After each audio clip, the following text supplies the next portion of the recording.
Kalina, thank you. A new rule being proposed by our state insurance commissioner is drawing criticism from a local consumer group, calling it vindictive and Trumpian. Commissioner Ricardo Lara's proposal would streamline the rate review process, and he says it would make it more efficient and would increase transparency and fairness. But the proposed changes would impact those who wish to challenge an insurer's rate request.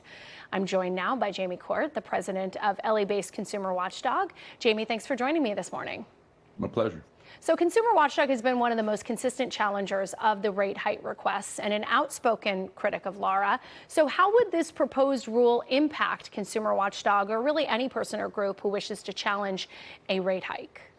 Well, it would make it so that the commissioner has to agree with us to get paid, and it would put up tons of hurdles for us to get paid. I mean, this has been a really successful system. Over the last 22 years, we've saved $6.5 billion in rate hikes that were proposed and that we knocked down because they're unreasonable by just our group being in. There have been other groups coming in as well.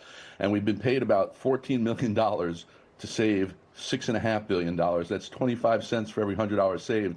Now the commissioner is saying this is a system where the rules have been set for like 25 years. He's changing them to make it really a high hurdle for us to get paid and putting all sorts of layers. If we duplicate what the Department of Insurance says, we can't get paid. If he doesn't like what we say, we can't get paid. It puts a lot of power with one person, and one person who we've been very critical of for taking insurance industry money after he said he wasn't going to take insurance industry money. And this is his way out the door. It's his last year, and we feel like it's like a revenge regulation on his way out the door.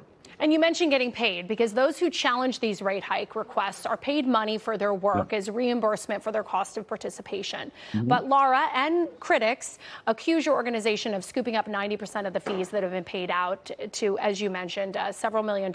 And they say this is just too much money going to one group. What do you say to that? Well, we're the only real group doing it because we're the only group has been able to have the expertise. You have to have actuaries, you have to have attorneys. It takes a long time to get paid. It takes a year and a half to get paid. And unfortunately, commissioners were not paying groups, so groups got out of it. But we have had a tremendous record. As I said, we saved $6.5 billion. Last year alone, we saved $1 billion in rate hikes on our interventions. $1 billion. That's money consumers would be paying.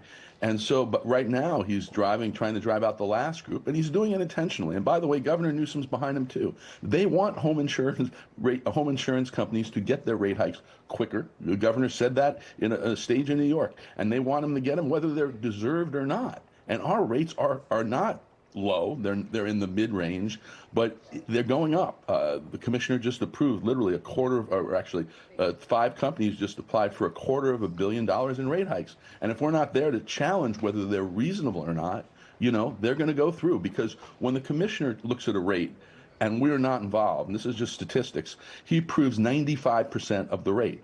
When we are involved, we get it down to 60% of the rate in auto and 70% of the rate in homeowners.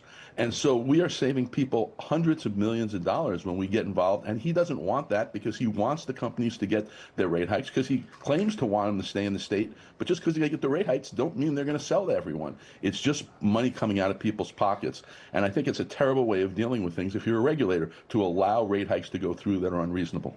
Now, the commissioner's office did send me a statement defending this rule change and saying, quote, under Commissioner Lara's proposed reforms, interveners will continue to be eligible to receive fees paid by consumers. The only change is that Californians will know exactly what they are paying for and to whom. Lara also said in a news release that diverse voices should be represented at these rate hike hearings, implying that only Consumer Watchdog has dominated these proceedings and led to what he calls unnecessary delays that ultimately cost consumers. What do you think of that assessment? Well, I think it's completely wrong. We obviously have saved money. The other thing is the delays are not there. We looked at all of the rate hikes we've been involved in, homeowners and auto insurance, and when there's an intervener involved, when we're involved, actually, the rates the time until the rate approvals are identical in homeowners insurance, and they're a little less in auto insurance when we're involved. So it's the department that's taking a lot of time. We are not slowing things down. The statistics show that. And we are saving people money, and we're not being paid too much. Our experts and actuaries are paid reasonable rates, a lot less than the company's actuaries and lawyers. So the only reason, like I said, that the commissioner wants to get rid of us are because we have been a hard critic of him. He's been, for instance, recently accused of traveling around the world and not filing appropriate paperwork on that to account for the public money. We were out there talking about it. We were out there talking about when he took insurance industry money. And now he's got 1 year left, and he's trying to stick it to us. And at the same time, probably get himself a nice little corner office from the insurance industry when he gets out of office. And we're going to challenge it in court if we can. And if not, we'll do the best we can to be there, to be intervening, even if we don't get paid. But at some point, you can't keep doing this if your experts aren't getting paid. All right, Jamie, thank you so much for joining us. I think the one thing we can all agree upon is that we are in an insurance crisis. Thanks so much. Oh, yeah. Oh, yeah.